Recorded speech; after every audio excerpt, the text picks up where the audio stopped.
तो दोस्तों सवाल ये है कि क्या वेरिएबल बेट साइजिंग लेना चाहिए। वेरिएबल बेट साइजिंग क्या होता है? अब ये बहुत इंटरेस्टिंग टॉपिक है और ये रिस्क मैनेजमेंट के उसमें आता है, रैल में आता है। वेरिएबल बेट साइजिंग, वैसे मैं आप लोगों को बताया हूं कि आप लोगों को 2% रूल फॉलो करना है। ठीक है, चलो इसको हम और भी डिस्कस करेंगे डिटेल में। लेकिन 2% रूल रफली ये है, रफली रफली, कि आप एक ट्रेड के ऊपर 2% ऑफ अकाउंट से ज्यादा को रिस्क नहीं करेंगे। जैसे कि फॉर एग्जाम्पल, अगर आपको लगता है कि आपको यहाँ पे बाय करना चाहिए, एक सिर्फ उदाहरण दे रहा हूँ, ये जरूरी नहीं है कि आप इसको इतना सीरियस लो, लेकिन अगर आपको यहाँ पे लगता है कि आपको बाय करना चाहिए, तो आप बाय इस तरह करो कि आपको, जब आप यहाँ पे बाय करो, तो इधर आपका स्टॉप लॉस होगा जाहिर है, या इधर इसके नीचे जहां भी रखना चाहो आप, हाँ ठीक है, ये इसके नीचे ही सही है, बिल्कुल स्टॉप लॉस ठीक है। और टीपी पता नहीं जहां भी हो, या आप टीपी फिलहाल शुरू में सोचो कि टीपी पता नहीं कहाँ रखना चाहिए, जो भी, लेकिन आपका जो स्टॉप लॉस है वो उसका जो डॉलर अमाउंट है, उसका डॉलर अमाउंट है, उसका डॉलर अमाउंट बोल रहा हूँ, ठीक है, उसका लॉट साइज नहीं बोल रहा, कुछ और नहीं बोल रहा मैं, उसका डॉलर अमाउंट, यानी जो आप डॉलर अमाउंट रिस्क करोगे, वो कितना होना चाहिए, वो should not be more than 2% of your account. ये मैं आपको कई बार बता चुका हूं और इसको मैं इन फार मोर डिटेल्स इसको डिस्कस करूंगा आगे चलकर। लेकिन ये क्या जरूरी है हर बार इस तरह फॉलो करना? यानी अगर आपका, if you are habitual of doing this, कि आप हमेशा अपना जो रिस्क साइज है वो अगर आप 1% करते हो फॉर एग्जाम्पल, व्हाट इफ आपको बहुत अच्छा ट्रेड मिल जाए। बहुत अच्छा ट्रेड का मतलब है कि जैसे हम कई बार डिस्कस कर चुके कि जो सबसे अच्छे ट्रेड्स होते हैं वो कुछ इस तरह होते हैं कि मार्केट ने एक ही लेवल को कई बार टेस्ट किया है। तो यहाँ ये वाला जो ट्रेड बन रहा है ना, अगर यहाँ पे ये स्ट्रेंथ दिखाए, देखो मैं बोल रहा हूँ बार बार कि अगर मार्केट यहाँ पे स्ट्रेंथ दिखाए, स्ट्रेंथ दिखाने से मतलब कि यानी मार्केट आहिस्ता आहिस्ता आहिस्ता आहिस्ता नीचे आए, यानी जोर से नीचे ना आए, जोर से नीचे आ रहा है तो फिर वो तो वो तोड़ेगा ना सपोर्ट को। आहिस्ता आहिस्ता नीचे आए, वॉल्यूम्स ओवरऑल डिक्लाइन हो जाए यहाँ पे पहुंचते पहुंचते, और फिर यहां से रिएक्ट करके ऊपर जाने लगे, तो अगर आप यहाँ पे बाय करते हो तो ये स्प्रिंग बोर्ड बन जाता है ना।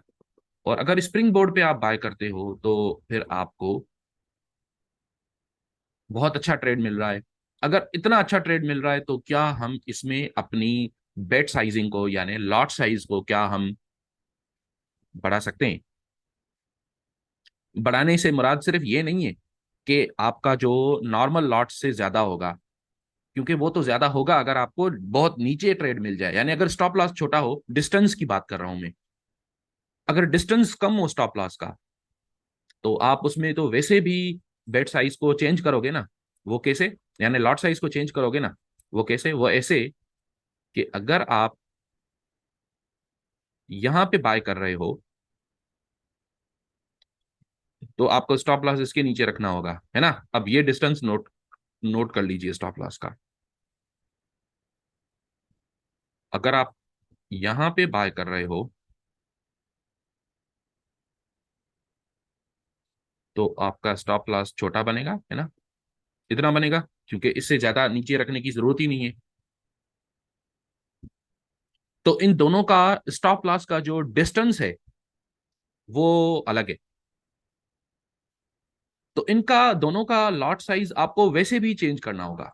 ये तो आपको बात पता होनी चाहिए। वो ऐसे, अगर आप यहां पे जब बाय कर रहे थे तो आप मान लो कि आप एक लॉट लगा रहे थे, तो यहां पे मैं कहूंगा कि आपको 2.5 या 2 लॉट्स लगाने होंगे, है ना, क्योंकि आपका इतना डिस्टेंस पे 1 लॉट पे जो स्टॉप लॉस होगा, मान लो कि वो अगर $100 का स्टॉप लॉस बनता है, तो इस डिस्टेंस पे $100 का स्टॉप लॉस नहीं बनेगा, वही अगर वही लॉट साइज लगाओ तो 1 लॉट पे इतने डिस्टेंस में $100 का स्टॉप लॉस बना, तो इधर 1 लॉट पे ये जो स्टॉप लॉस का अमाउंट होगा ये प्रोबेबली $50 या $40 होगा, है ना। अब हम इसकी डिटेल में नहीं जाते कि ये कितना होगा, हम कैलकुलेट कर सकते हैं, यानी इसका जो वो कितने पिप्स है डिस्टेंस। मैं आपको शुरू से इसलिए पिप्स की तरफ नहीं लेके गया हूं क्योंकि पिप्स इंपॉर्टेंट नहीं है, लोग पता नहीं क्यों पिप्स की बात कर रहे होते हैं। पिप्स नहीं है इंपॉर्टेंट, और हम वो कैलकुलेट कर भी नहीं सकते। कर सकते हैं यानी वो it is a very time consuming and effort intensive process. मेहनत लगेगी, टाइम लगेगा, तब तक मार्केट भाग जाएगा, है ना। तो आप इसलिए इसको छोड़ो, मैं बोलता हूं कि आप अपने अनुमान पे चलो। आपका अनुमान गलत होता है लेकिन वो 90% सही होता है, तो हमारे लिए 90% 80% भी सही है, ठीक है, काफी है। अब आप ये तो नहीं करोगे कि यहाँ पे अगर आपने एक लॉट लगाया, नॉर्मल आप एक लॉट लगाते हो यहाँ पे, तो आप यहाँ पे 10 लॉट तो नहीं लगाओगे ना, इतने भी पागल थोड़ी हो आप। लेकिन हाँ ये करोगे कि आप यहाँ 1 लॉट लगाते हो और यहाँ वैसे आपको लगाना चाहिए था 2.5 लॉट्स, तो आप 3 लॉट लगा दोगे, तो आपका स्टॉप लॉस थोड़ा सा ज्यादा बड़ा हो जाएगा। यानी इधर $100 होता 1 लॉट पे, इधर आपने 3 लॉट्स लगा दिए, तो शायद इसका स्टॉप लॉस बनेगा $120, यानी $20 ज्यादा हो जाएगा आपका स्टॉप लॉस। लेकिन एनीवे आप, क्योंकि हम ह्यूमंस इतने तो इंटेलिजेंट है कि हम डिस्टेंस को देखकर अंदाजा लगा सकते हैं कि यहाँ पे इधर 1 लॉट लगाया मैंने, तो इधर मुझे कितना लगाना चाहिए, क्योंकि डिस्टेंस कम है तो मुझे शायद 2.5 या 2 या 3, जो भी लगाओगे आप, वो उसकी पेरीफेरी में ही होगा। इधर $100 होगा तो इसको इधर 120 या इस तरह कुछ होगा, इधर $200 का नहीं बन जाएगा स्टॉप लॉस, ठीक है। ये तो हम मान चुके। लेकिन सवाल अब ये नहीं है, सवाल ये है कि क्या अगर यहाँ पे हम, जब इतना अच्छा ट्रेड मिल रहा है, तो हम डिस्टेंस वाइज नहीं कह रहा मैं, यानी डिस्टेंस वाइज तो हमें वैसे भी चेंज करना होता है, लेकिन हम उसके अलावा भी, यानी हमारा जो टोटल स्टॉप लॉस हो उसको भी हम बढ़ा सकते हैं क्या, है ना। यानी टोटल स्टॉप लॉस यानी डॉलर अमाउंट, यानी अगर आप नॉर्मली $100 का स्टॉप लॉस, या चलो $100, अभी आप बिगिनिंग में हो तो $10 का स्टॉप लॉस आप बर्दाश्त कर लेते हो, आपको लगता है कि ठीक है $10 अगर लूज भी हो गए तो कोई इतनी बड़ी बात नहीं है। लेकिन यहाँ पे क्या आप इतने लॉट्स लगा सकते हो कि आपका स्टॉप लॉस ही $20 का हो या $15 का हो, तो इसका आंसर है यस, कर सकते हो आप। यानी इससे फिर क्या होगा, इससे आपका प्रॉबली आपका 2% रूल वॉलेट होगा, प्रॉबली।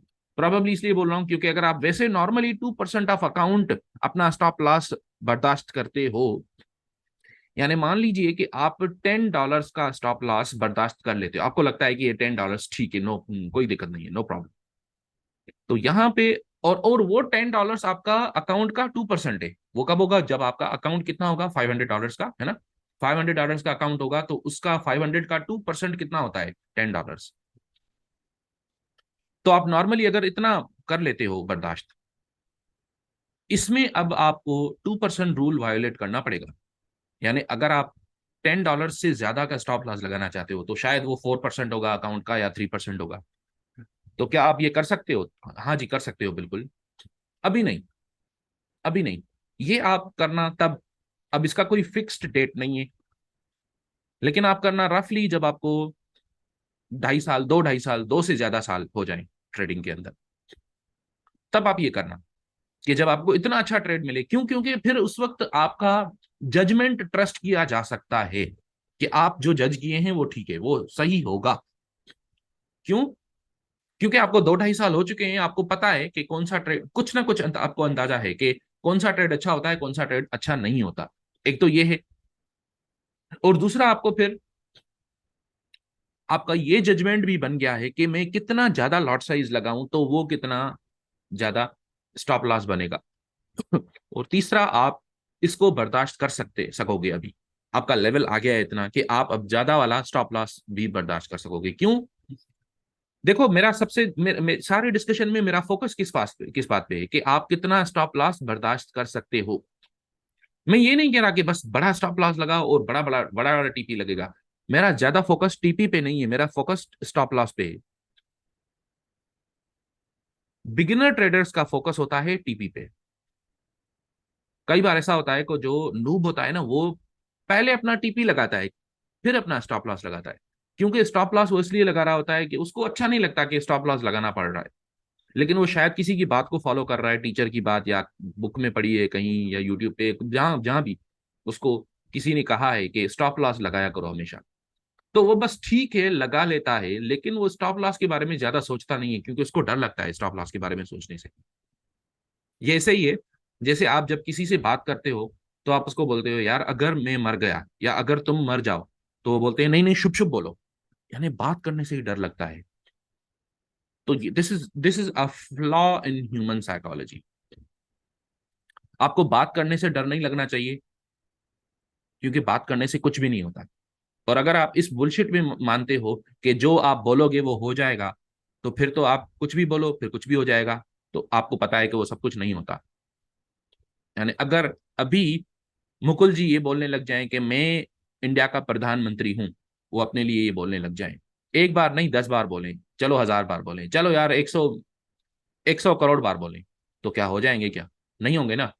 प्रधानमंत्री मंत्री ये तब होंगे ना जब ये पहले एमपीए होंगे, फिर एमएलए होंगे, फिर यानी जो कुछ भी जो सारा लंबा प्रोसेस है, उसके बाद इतनी बड़ी पार्टी होगी, इतने सारे उनके सपोर्टर्स होंगे, इनकी पार्टी में ही कोई 500 लोग ऐसे तगड़े होंगे कि वो एमएलए बन पाएंगे। और फिर जब इलेक्शन होगा तो इनकी पार्टी से कोई 300-400 एमएलए बन जाएंगे, तो फिर ये जाकर प्रधानमंत्री बनने का इनका चांस आएगा। 1000 करोड़ मरतबा या 10,000 करोड़ मरतबा या 50,000 करोड़ मरतबा बोलने से तो ये प्रधानमंत्री नहीं बनेंगे ना। तो अगर ये प्रधानमंत्री नहीं बन पाएंगे 1,000 करोड़ मरतबा बोलने से, तो फिर ये बोलने से कि अगर मैं मर जाऊं, ये बोलने से ये मर कैसे जाएंगे? यानी ऐसा क्यों है कि सिर्फ बोलने से नेगेटिव चीजें हो जाती हैं लेकिन पॉजिटिव चीजें नहीं होती? और अगर आप ये बोलते हो कि बोलने से आप प्रधानमंत्री बन जाओगे, तो फिर मेरा आपके साथ डिस्कशन नहीं हो सकता, क्योंकि मैं क्या क्या कहूं फिर। आपको पता है कि दुनिया की तारीख भरी पड़ी है इस बात से कि जो लोग सिर्फ बोलते हैं, कुछ करते नहीं है, वो कुछ भी नहीं बन पाते, है ना। तो आपको ये बोलने से डर नहीं लगना चाहिए कि इतना स्टॉप लॉस होगा।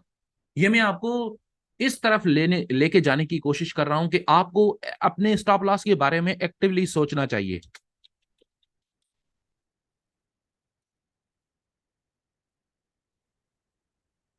And slept under the moon, he lived the life of going to do and died with nothing done। जो लोग सिर्फ बोल रहे होते हैं ना, वो ऐसे होते हैं। he walked under the sun and slept under the moon, he lived the life of going to do, बस मैं अब कुछ करने जा रहा हूं, and died with nothing done। कुछ भी नहीं किया सारी जिंदगी। तो बोलने बोलने से कुछ नहीं होता।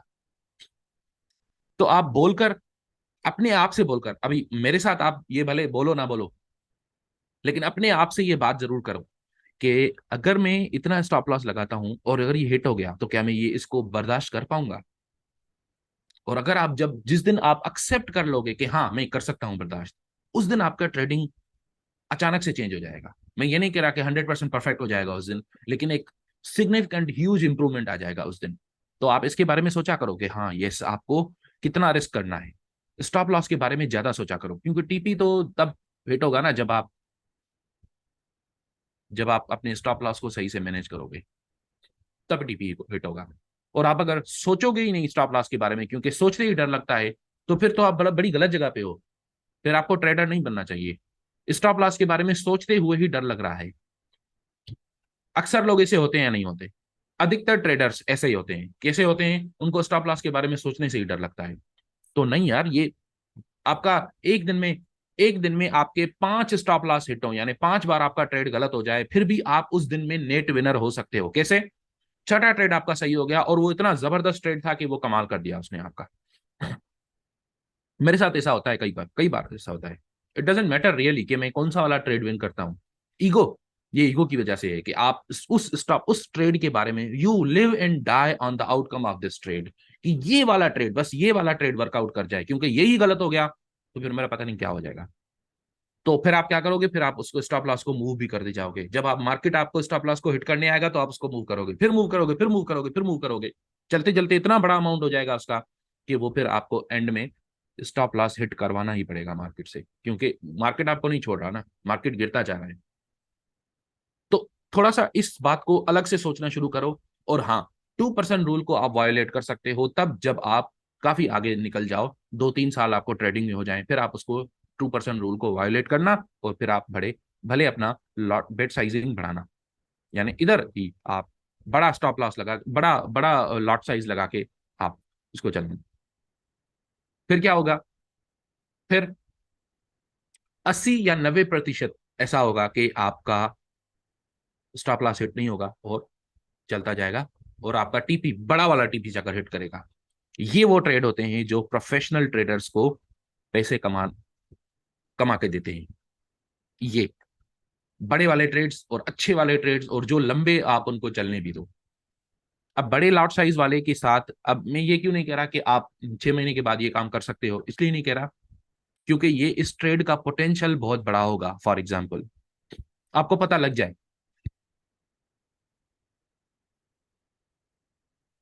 आपको पता लग जाए कि यहाँ इस वाले ट्रेड का पोटेंशियल भी बड़ा होने जा रहा है, ये काफी लंबा जाएगा, आपको पता लग गया, ठीक है। 6 महीने आपने पढ़ाई की, पता लग जाएगा आपको कि ये वाला ट्रेड लंबा जाएगा, इतना तो पता लग जाएगा। लेकिन अब दिक्कत यह है कि आप इस वाले ट्रेड में एंट्री लेने के बाद इतना बड़ा लॉट साइज रखा होगा आपने, और आपका जो स्टॉप लॉस होगा वो इतना बड़ा होगा कि आप इसको चलने नहीं दोगे। जब आप बिगिनर हो, अभी नूब हो, तो आप इस वाले ट्रेड को चलने नहीं दोगे। आप पता है क्या करोगे, ये मार्केट जैसे ही आपके फेवर में गया, आप इधर ठक से इसको कट कर दोगे। तो इतना बड़ा ट्रेड, इतना अच्छा ट्रेड जो इतना लंबा जा सकता था, आपने उसको इतनी जल्दी कट कर दिया।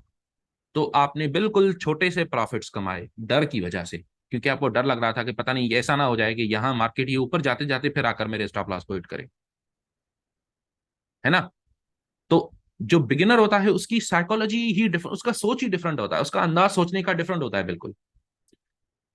जब तक आपका वो अंदाज ठीक नहीं होगा तब तक आप अच्छे वाले ट्रेडर नहीं बन पाओगे। कब ठीक होगा भला, आपकी सोच कब ठीक होगी? टाइम से ठीक हो जाएगी, आहिस्ता आहिस्ता, और प्रैक्टिस से और ध्यान करने से, ये सारी चीजें करने से ठीक हो जाएगी। मार्क डगलस बोलते हैं, जी शर्मा जी एक मिनट, मार्क डगलस बोलते हैं कि the only difference between the best traders and the rest is that the best ones, सिर्फ एक ही डिफरेंस है, वो कहते हैं जो बेस्ट वंस हैं वो क्या करते हैं, थिंक डिफरेंटली, वो सोचते अलग हैं बस। अब मुकुल जी बोलेंगे गुरु जी सिर्फ सोचने से सब कुछ चेंज हो जाता है क्या? बिल्कुल सोचने से चेंज होता है, क्योंकि जो आप सोचते हो उसी के प्रकार आप काम करते हो ना, उसी के प्रकार आप ट्रेड लेते हो या स्टॉप लॉस हिट करवाते हो, या निकलते हो, एग्जिट करते हो, या पार्शियल एग्जिट लेते हो, जो कुछ भी करते हो वो आप उसी के प्रकार करोगे जो आप सोच रहे होगे उस वक्त। तो आप अगर सोचना डिफरेंट कर दोगे, जिस दिन आपकी सोच डिफरेंट हो जाए उस दिन आप भले इसको शामिल कर लो अपने ट्रेड्स में से, ये वाले ट्रेड्स भी आप लेने शुरू कर दो। शर्मा जी बोलिए, सवाल आपका। हाँ। तो जैसे बिगनर के लिए है ना, लोगों को लगता है कि उनका अगर ऐसा लेट हो रहा है तो उनके लिए प्रॉब्लम है। लेकिन सर मेरे ख्याल से, मेरे ओपिनियन में, अगर उनका बड़ा टिप हिट हो रहा है ना तो उनके लिए ज्यादा डेंजरस। क्योंकि फिर उनको लगेगा कि उन्हें पता चल गया है कि करना क्या, पैसा कैसे कमाना मार्केट से, और वो इस चक्कर में फिर वो अपने अकाउंट का ज्यादा पोर्शन रिस्क करेंगे, और वो ज्यादा डेंजरस है। हाँ, शुरू में ये प्रॉब्लम है बिल्कुल, लेकिन इन द लॉन्ग रन आपको यही वाली स्किल सीखनी होगी जो आप अभी अभी आप बोले, कि ये चीज आपको सीखनी होगी कि बड़ा वाला टीपी हिट करवाना कैसे है, छोटे छोटे स्टॉप लॉसेस हिट हों वो और फिर बड़ा टीपी हिट हो। वो ये सर होता है। प्रोफेशनल ट्रेडर्स के लिए है ना, क्योंकि जो बिगिनर ट्रेडर होगा तो इतना ज्यादा प्रॉफिट वो हैंडल नहीं कर पाएगा। नहीं हैंडल क्योंकि कर पाए। फिर वो सर फिर उसको मान लो, अगर उसने ट्रेड लिया और उसका टीपी अगर अच्छा खासा है और वो हिट होगा, तो वो नेक्स्ट ट्रेड में है ना सर 99% चांसेस है वो उससे ज्यादा, उसका लॉट साइज बड़ा होगा, हम्म। और वो अपने ऐसा ही है, अकाउंट का ज्यादा पोर्शन रिस्क करेगा, ऐसा ही है, ऐसा ही और है, फिर सेल्फ उसका काम सेबोटाजिंग बिलीफ्स, सेल्फ उसका काम सेबोटाजिंग वो। बिलीफ्स आ जाएंगे। मेरे साथ पता है क्या होता था, मेरे साथ आज से कोई, पता नहीं, याद नहीं है कितना टाइम पहले, लेकिन ऐसा होता था मेरे साथ कि एक दिन में, यानी उस वक्त मैं जो है ना बड़ा खुश होता था अगर मेरा 1 to 2% भी बन जाए। अभी बन जाता है 1 to 2%, 3%, 4%, 5% बन जाता है, कोई इतना बड़ी बात नहीं लगती। 10% बन जाता है कभी कभी अभी तो।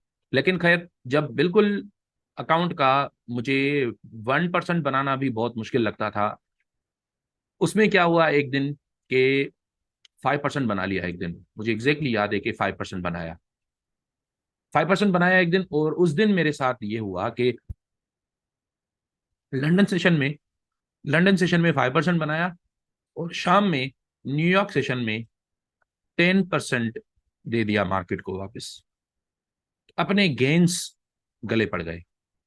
जो बनाया वो अच्छा नहीं लग रहा था शायद, सबकॉन्शियसली। कॉन्शियसली तो मैं बहुत खुश था, ठीक है यार कमाल कर दिया, आज 5% बनाया है। लेकिन वो सबकॉन्शियसली शायद मेरे को पसंद नहीं था कि यार मैं इतना सारा प्रॉफिट कैसे हैंडल करूं। बिल्कुल आपकी वाली बात सही हुई कि मैं अपने प्रॉफिट को हैंडल नहीं कर पाया। और फिर शाम होते ही सारा मार्केट को वापस दे दिया, प्लस मोर इंटरेस्ट के साथ। एक दिन का इंटरेस्ट दिया मैंने मार्केट को, कितना? 5%। क्योंकि 10% दे दिया मार्केट को, 5% कमाया था वो दिया, और 5% उस पर इंटरेस्ट दे दिया मैंने। सोच के हंसी आती है अभी, लेकिन ये दैट वाज ट्रू। ऐसा हुआ वहां पे। बिल्कुल, तो आप सही बोल रहे हो कि इतना बड़ा प्रॉफिट नूब्स जो है वो हैंडल नहीं कर पाएंगे। तो इसलिए शुरू में आपको मैं इसीलिए बोला कि शुरू में आप ये नहीं करोगे, आगे चलकर जब आप एडवांस ट्रेडर बन जाओगे तब आप ये करोगे।